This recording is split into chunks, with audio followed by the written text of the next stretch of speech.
Amy done it. Tool maintenance, checking, cleaning and storage of tools at Forest School. I've got a selection of blade edge and tooth edge tools to clean and check over. Normally at Forest School we'd have all of our tools in a big toolbox that we would take along to Forest School with us. It's actually some holidays at the minute, so I have raided my brother's tool shed and I'm borrowing some of their tools for the purposes of just checking them over and seeing if they need sharpening. The first tool that we're going to have a look at is going to be a sheath knife. This is actually a sheath knife with a bit extra because my brother's added a fire strike along the top here.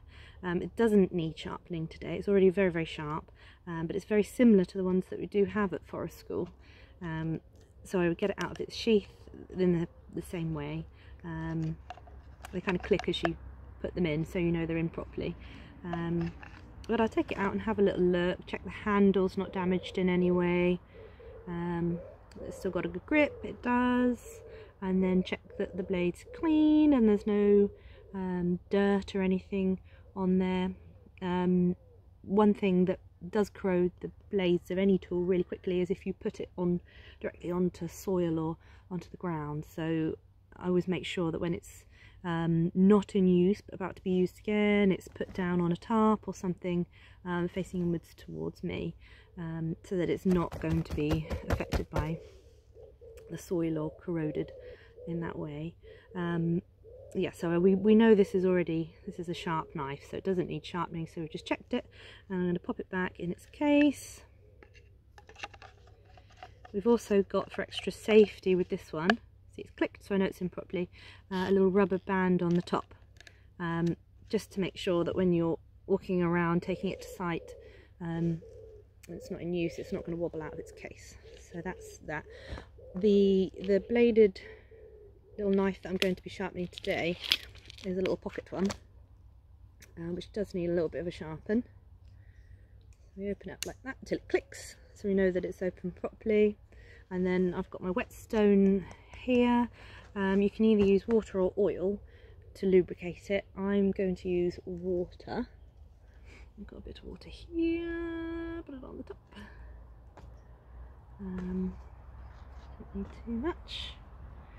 And I'm looking to create an angle on each side of about 20 degrees. So it's got a nice cutting edge, that's the cutting edge along the bottom.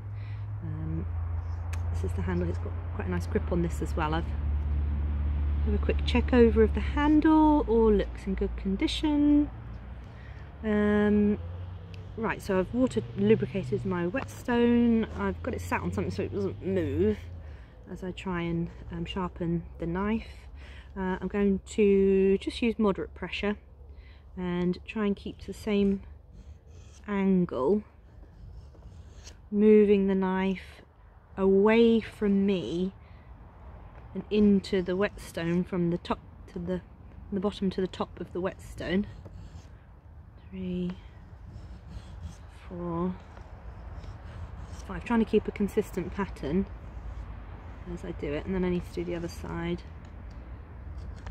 1, 2, 3, 4, 5.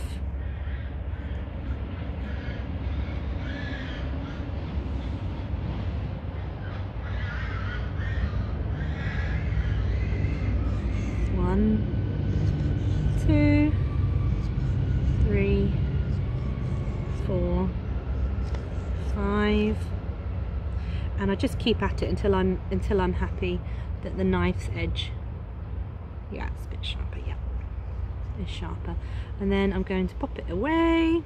So to put this one away, I have to press down on my little button here, carefully click it back together, and then to store it, I'm just going to pop it back in its case. Pop it away in the toolbox until it's needed.